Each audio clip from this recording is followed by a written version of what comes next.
I'm Thomas Haddy, and I turn bowls out of stone. Yes, I turn bowls out of stone. They start off as big raw pieces of rock, and I work them down into hopefully something that people enjoy. I like to say that they're like my children. They start off, I try to form them into good things, and then eventually I want them to find a good home. My initial inspiration to make bowls out of stone was, of course, my high school art teacher that I've stayed in contact with that started turning stone 29 or 30 years ago, and finally I talked him into teaching me how. Tom is probably the one person that I would do this for, because I know he's interested, I know he's driven. You have to learn step by step, you have to break things, and Tom's perfectly willing to do that. Basically, I go out to the pile, I get a boulder and I cut it into slabs and a few pieces. And then I cut those pieces into rounds and put it on the lathe. The carving process itself is actually the most fun part of it. Getting the shapes and figuring out what stones are going to go together, and then getting the shapes of those stones and putting that together is kind of the fun and exciting part of it. I'm thinking of the shape that I want to make, how the stone is, and trying to read the stone to make sure that I can make the shape that I'm trying to form. On occasion, you run into this unexpected flaw that you see, and you're getting close to the end, and you think that you have this really nice bowl, and then bam, it's all gone. And so what I do with that is I always have a standby ready to go. I put it right on there. It's like falling off a horse. You just get right back on, you start another one. You use that as a learning process. If I don't have time to work in my studio and to turn bowls, I actually feel like something's missing. I could turn bowls all day long.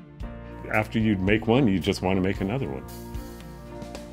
It still amazes me that the bowls came out the way that it did. Sometimes I just go, who did that? How did that happen?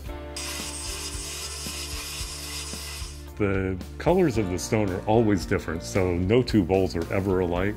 And with things that I'm not making a set out of, I like to try to make them unique so that if somebody buys one of my pieces, they're not going to go down the line and somebody else will go, hey, I got one just like that.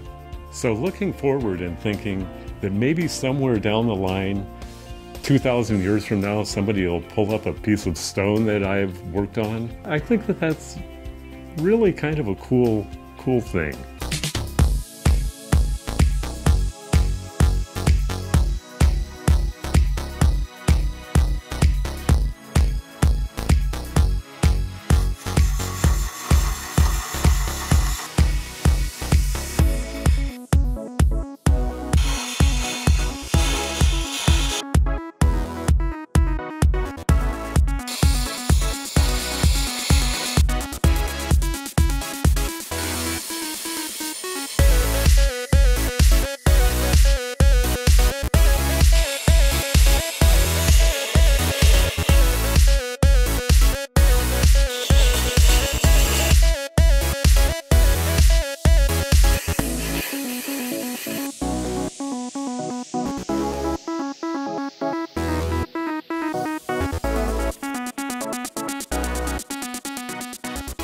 I use alabaster, soapstone, brucite, chlorite, any stones that I can that are soft enough that will carve, but not too soft that they turn to mush and dissolve on my lathe when I do the water sanding. After you get it to the shape, and then the thinning part is the nervous part, to get it where it's thinner and thinner. Rather exciting, but scary too. So it goes from amusement to nerve-wracking almost. And then the final part of sanding it and polishing it is kind of the rewarding part, where you start to see the color come out of the stone.